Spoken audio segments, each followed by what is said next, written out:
Next, we want to look at pump performance curves. Now, the pump performance curve that we've already seen, we've just simply called a pump curve. And remember, it's a plot of head versus flow rate. So we've seen that several times. Well, it turns out that pump performance curves have a lot more information on them than that. The other quantities that we might be interested in are the power required. So the equations that we've looked at up to this point tell us something about how power is related to the flow rate as well. Other quantities we're interested in getting from the performance curves is the efficiency. We want to run as close to best efficiency as we can. So we want the pump performance curve to show us how the efficiency varies with flow rate as well. And the spot that we're most interested in is called the best efficiency point. Ideally, we would like our pump to be operating where the efficiency is a maximum. And the final thing that pump performance curves are there to tell us about is the thing we've just been talking about, and that is net positive suction head. In particular, how does the required net positive suction head for this pump vary with flow rate? So all of these things we're interested in, and they're all given to us by pump performance curves. So if we start off with the one we're most familiar with so far, head versus flow rate. And we know for a centrifugal pump, the general shape of this is like that. So this is the shutoff head, and as the flow increases, that head drops off. Second parameter is the shaft work as a function of flow rate. And it turns out that this looks something like this. So fairly linear, but then near the end it curves up a little bit. So that's shaft work required as a function of flow rate as well. Next is the efficiency. Now the efficiency starts off at 0 and ends up at 0 as well. Back here the efficiency is 0 because there's 0 flow. So 0 flow means we're doing 0 work on the water, so the efficiency is 0. And up here the efficiency is 0 because we're developing 0 head. Now in between there's some maximum efficiency that we're obviously interested in, but that's the general shape of how efficiency varies with flow rate. So looking at all three of those quantities on the same set of coordinates, the horizontal axis here is flow rate. The vertical axis currently is serving the purpose for all three of these quantities, but the spot that we're most interested in running is this best efficiency point. And that's the point of maximum efficiency. So when we're operating at that particular efficiency, whatever it is, we have a particular head developed and we require a particular shaft work. So the quantities at the best efficiency point are designated with a star. So this is the flow rate at the best efficiency point, the head developed at the best efficiency point, and the shaft work required at the best efficiency point. And of course, that's at the point of maximum efficiency. Now, showing these three quantities on the same graph like this is very useful because we can see them together. However, it's very inconvenient to have this vertical axis serve three different purposes because we need to label it with three different sets of units or three different scales, and that's very inconvenient and confusing. So instead of that, we transform a couple of these lines so that we can show them in a more compact way on a head versus Q plot. So what we have currently is head, power, and efficiency all as a function of flow rate. Well, the head we leave like that. We're not going to make any change to that, and that's because we're going to plot everything on HQ coordinates. So those are the normal coordinates for showing a pump curve, and those are also the coordinates that we use to show power and efficiency. So in order to do that, we need to plot power as a function of H and Q, because H and Q are the two coordinates we've selected for our pump curve, and we need to do the same thing for efficiency. So both of these things, efficiency and shaft work, are going to be presented as functions of flow and head. So that brings us to a typical pump performance curve, and this is out of your textbook. First thing to notice is the vertical axis is head. The units that happen to be used here are feet, so this is feet of head, and the horizontal axis is flow rate, so volume flow rate in thousands of US gallons per minute. So 4,000, 8,000, etc. So head versus Q are the basic coordinates on here. Now, the part of this that we're already familiar with is the so-called pump curve. And so these blue lines here, here's one here, is called the pump curve. So that is the head developed versus flow rate. Now you'll notice that there's actually three of those. One down here, one in the middle here, and then one up here. And this is very typical of pump performance data. Now you'll notice the labeling on them. Each of them is labeled with a distance. So 35 here, 38, and 41. That is the diameter of the impeller.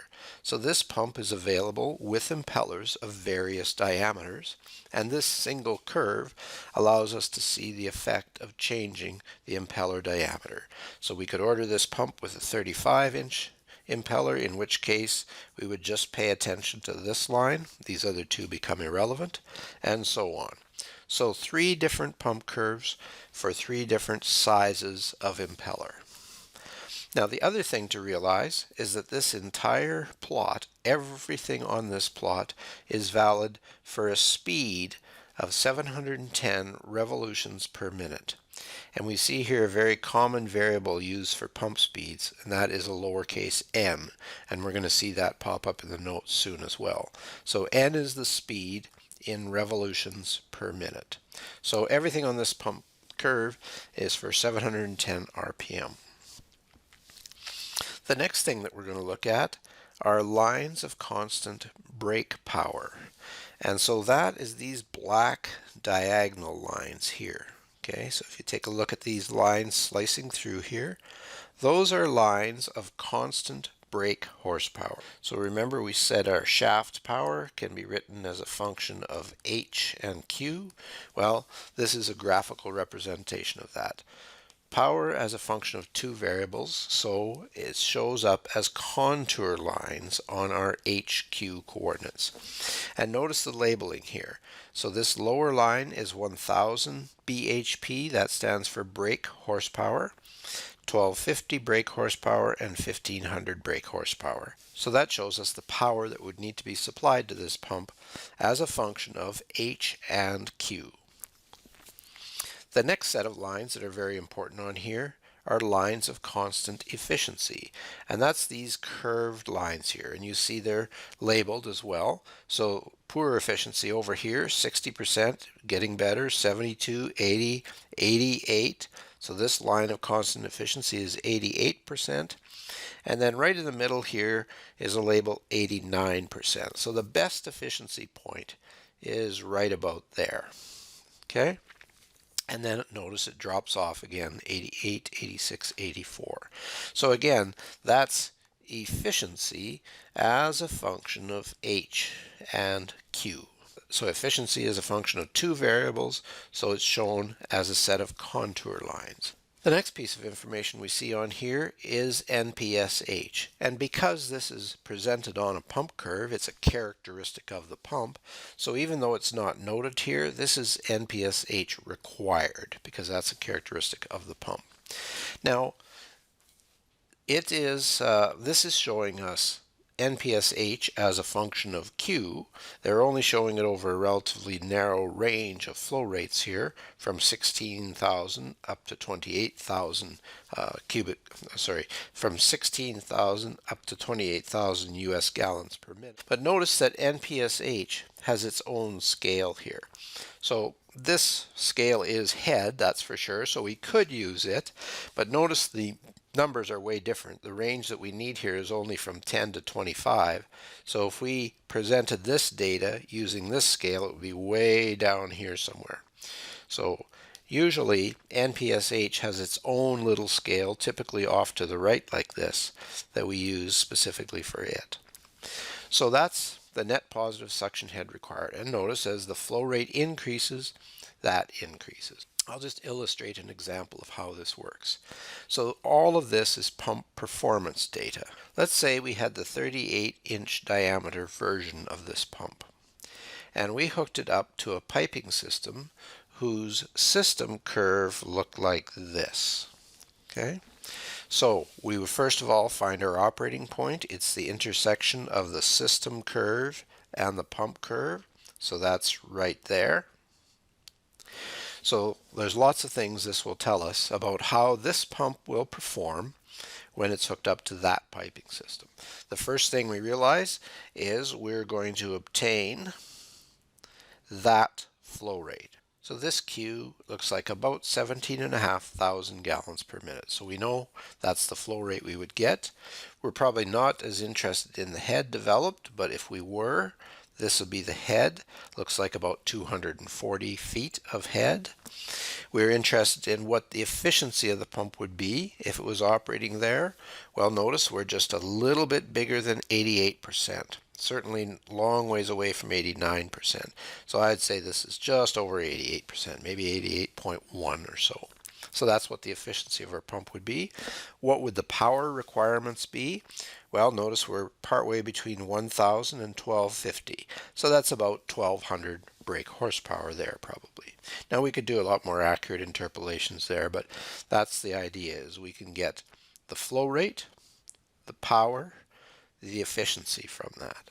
Now the other thing we can also get is we can go up from this point. So at that flow, we go up to the NPSH curve and we go across, and we see that the required NPSH for this pump is, I would say, about 14 feet of head. So if we make sure that we have at least 14 feet of head at the inlet to this pump, cavitation will not occur. So all of these quantities are available on the pump curve.